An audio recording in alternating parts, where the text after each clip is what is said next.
Alors voilà, je suis au salon de la photo à Paris. Derrière l'appareil photo, Jean-Christian Révé qui me file un coup de main. On est en train de voir un petit peu les stands, ce qui se passe. J'irai te raconter durant la journée. Et puis là, je suis en train de vérifier le son. C'est pour ça que j'essaie ici parce que c'est pas évident. Il y a plein de monde. Ok, donc je raconterai les différents stands et je ferai un petit montage que tu es en train de voir en ce moment.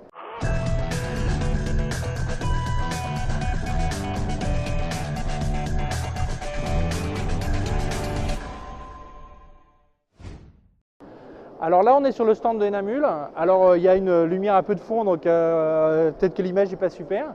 Alors c'est un genre de produit que je regarde jamais, que je montre jamais en fait.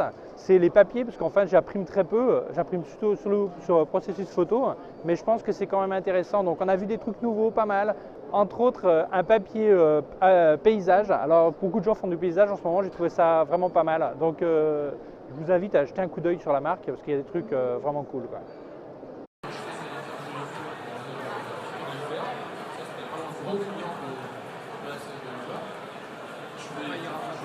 Alors là, on est sur le stand d'appli graphique. Là, on va me montrer du matériel. Là, Jean-Christian, si tu peux tourner un petit peu. Voilà, un Phase One. Alors, c'est pas tous les jours qu'on voit ce genre de matériel. Ici, on a les deux nouveaux objectifs de Schneider Kreusac. Alors, un macro de combien de millimètres c'était? 120. Un 120 mm et un 35 mm. Bon, voilà, ici, on a le Phase One, en fait, depuis la fusion entre le rachat de Mamiya de la part de Phase One. Alors ça, c'est un petit peu la nouvelle mouture. Derrière, on continue avec un dos numérique de Leaf. Alors ils existent en 50, 60 et 80 millions. Et donc, j'ai le vendeur ici qui surveille que je ne dis pas de bêtises. Ok. Alors, c'est vraiment très lourd, c'est du lourd. Alors, ça me fait marrer parce que les gens ils parlent toujours du plein format, du full frame. Et ça c'est vraiment du plein format puisque ça fait le double. Ça fait pratiquement une taille d'un 645, de 645. D'ailleurs, on va nous ouvrir pour que vous voyez que ce n'est pas une blague. Vous voyez la taille du capteur, c'est énorme, c'est vraiment énorme. Ok, très cher aussi. Hein. Ok. Ah, très cher, tout est relatif. Hein. Combien ça coûte ça? Entre 15 et 30. Entre 15 et 30 000 euros suivant les besoins que vous avez. Ok. Alors avec ça, on a deux nouveaux appareils, deux nouveaux objectifs, un 120 mm macro et un 35 mm. Ok. Alors c'est vraiment, c'est lourd, mais c'est vraiment ça permet vraiment de travailler de très haute qualité, une très haute résolution. Il ne faut pas oublier aussi qu'il y a un obturateur central qui permet de synchroniser le flash qu'à 1/1600 de seconde. Donc si on le couple avec un flash, par exemple si tu tournes un peu là, Jean-Christian nous montre, du matériel pro photo ici en bas, des flashs comme ça permet de synchroniser, faire vraiment, on peut congeler toutes les photos qu'on veut. C'est vraiment du matériel très haut de gamme.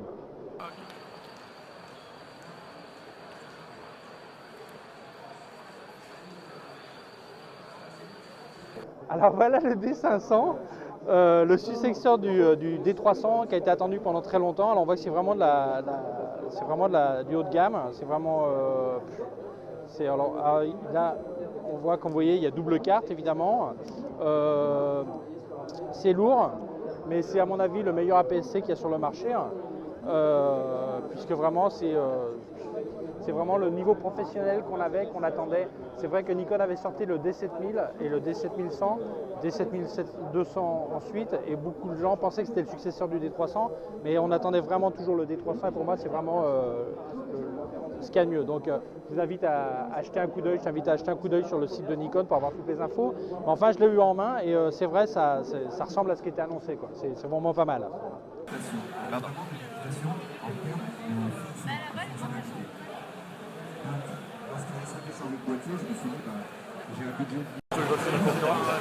Alors là, je suis devant avec le Lumix FZ2000, le successeur du FZ1000. Alors c'est toujours 4K, c'est énorme, vraiment énorme. Alors c'est une résolution, une focale optique de 24 à 480 mm. C'est du costaud, il y a plein de trucs. Alors évidemment, c'est la première fois que je le touche en main, je suis sur le salon, je n'ai pas fait d'essai, je ne peux pas vous dire. Mais moi je trouve ça quand même énorme. Et surtout, ce qui me choque un petit peu, c'est que quand je l'allume, alors l'objectif sort, voilà. Par contre, quand je l'utilise, alors je l'allume, même si je touche le zoom, ça ne bouge pas, le déplacement est interne, donc ça fait un appareil quand même assez volumineux. Bon, je chercherai sur Panasonic pour vous raconter un petit peu plus, mais enfin voilà, c'est confirmé, ça fait depuis quelques temps que je crois que ça tournait, le FZ2000, successeur du FZ1000, est bien là. Alors là, on est sur le stand de Huawei, le fabricant de téléphones chinois. Alors moi, ce qui m'a attiré, c'est pas les téléphones, mais pour qu'on voit bien comment évolue la mentalité de la photographie. On est en train de parler là, ils vont faire un workshop d'apprendre à faire des photos avec le P9. Donc ça prouve bien l'évolution. Et surtout, beaucoup de gens disent ouais, mais pour faire de la photo, il faut du super matériel. Bon, évidemment, c'est un téléphone de bonne gamme, de bonne facture et tout ça. Je vous rappelle qu'il a un objectif pensé par Leica, mais quand même, ça montre bien l'idée, quoi. C'est-à-dire qu'on est en train de passer à une nouvelle évolution de la photo de Monsieur Tout le Monde avec son matériel et qui peut même du bon matériel de poche qui est un téléphone.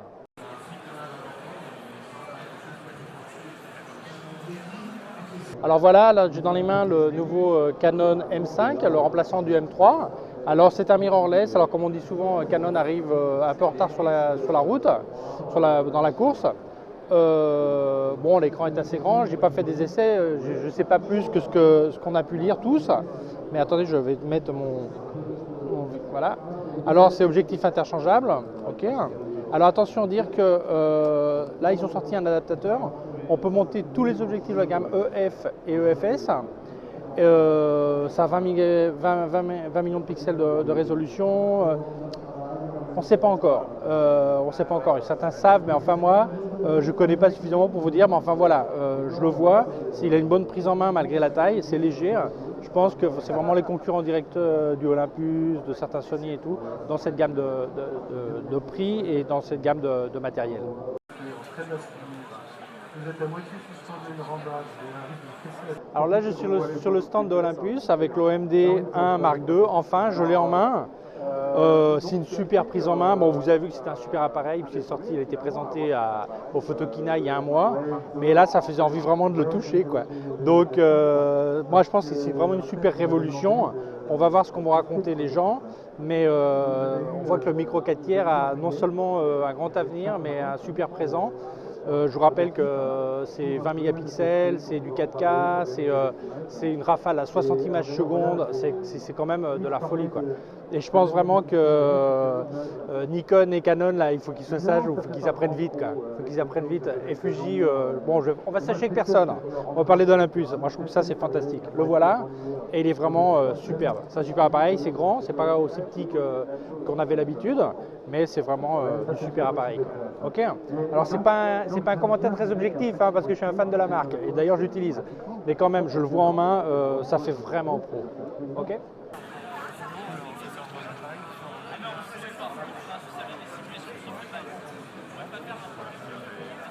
Alors là, je suis sur le stand de Fujifilm. Comme j'avais déjà fait des revues du X Pro 2 et du X-T2, je vais vous montrer la nouveauté. Alors Jean-Christian descend. Ok, alors le GFX, voilà, c'est le premier moyen format de Fujifilm. C'est un appareil qui promet. Alors on voit la gamme des objectifs qui sont là. Alors ça doit être un super trésor parce qu'on n'a pas le droit d'y toucher, c'est énorme, les objectifs sont énormes. Mais attention, je dois dire que l'appareil en soi n'est pas plus grand qu'un Nikon D5 ou un Canon 1X Mark II, quoi. C'est-à-dire que c'est pas si grand que ça, mais c'est du moyen format. Alors j'ai pas plus d'informations là-dessus puisque c'est sorti, c'était présenté à Cologne au Photokina il y a un mois. Mais voilà, donc là je l'ai vu et je confirme, ça a de la gueule, franchement, quoi.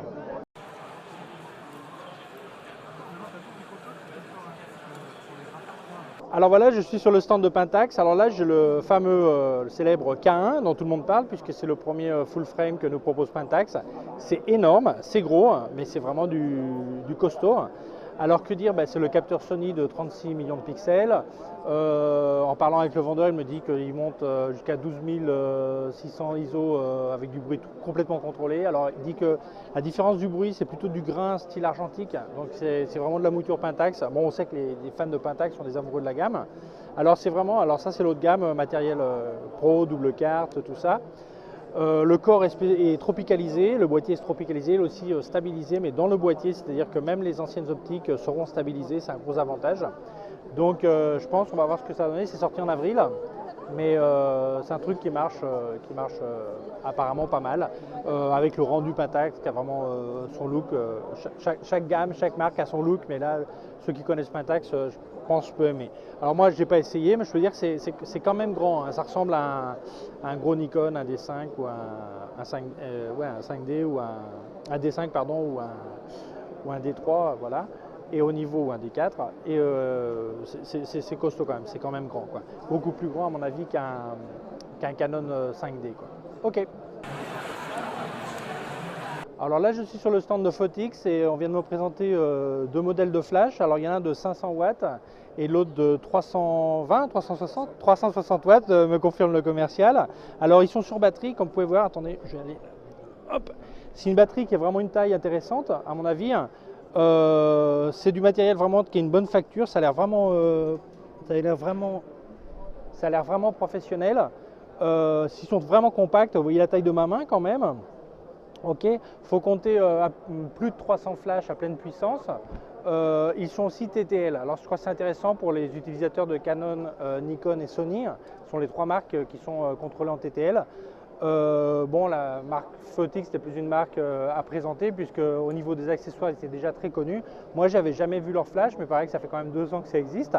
Mais enfin moi je crois que c'est quelque chose qui est intéressant. La gamme de prix, c'est pas du bas de gamme, c'est quand même une gamme au niveau prix moyenne, plus près de Profoto que de Godox quand même.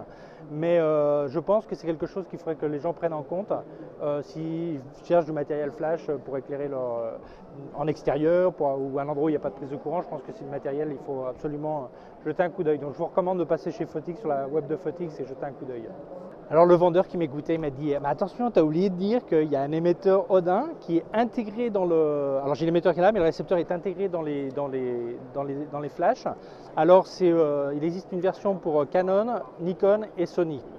Donc c'est vraiment quelque chose qui va permettre de commander à distance, gérer le TTL, gérer la puissance, tout ça à distance, et c'est vraiment un outil. On voit vraiment que Photix a passé au niveau supérieur, au niveau de la qualité. C'est vraiment, il est en train d'attaquer directement le haut de gamme de plus en plus. Projecteur là.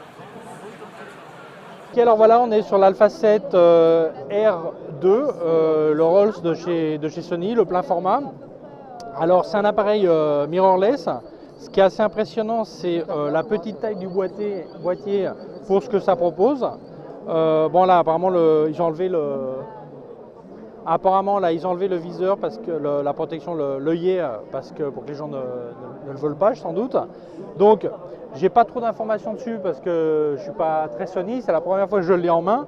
Je dois dire que c'est vrai, ça a l'air solide, mais ça a surtout l'air compact. C'est-à-dire qu'on est en train de parler d'un appareil qui doit faire la moitié d'un 5D Mark III, quoi. C'est vrai, il n'a pas le grip, mais c'est l'équivalent parce qu'il y a la protection anti-vol, donc là je pense que ça va faire un peu pareil. Et donc je vous conseille de jeter un coup d'œil sur Sony, voir ce qu'il raconte.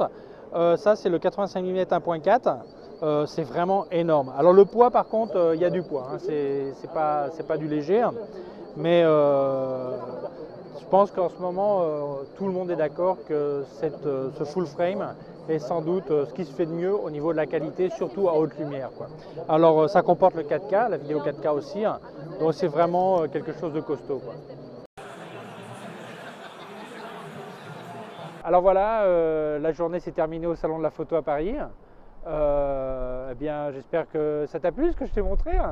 Et puis, eh bien, à très bientôt. N'oublie pas de t'inscrire sur ma chaîne YouTube, youtube.com/Eric Gibaud, mon site web ericgibaud.com/fr, ou si tu veux directement ericgibaud.fr pour aller directement sur la version française. Si tu as une quelconque question, tu peux m'envoyer un email à info@ericgibaud.com. Et puis, on se verra pour d'autres choses très bientôt. Allez!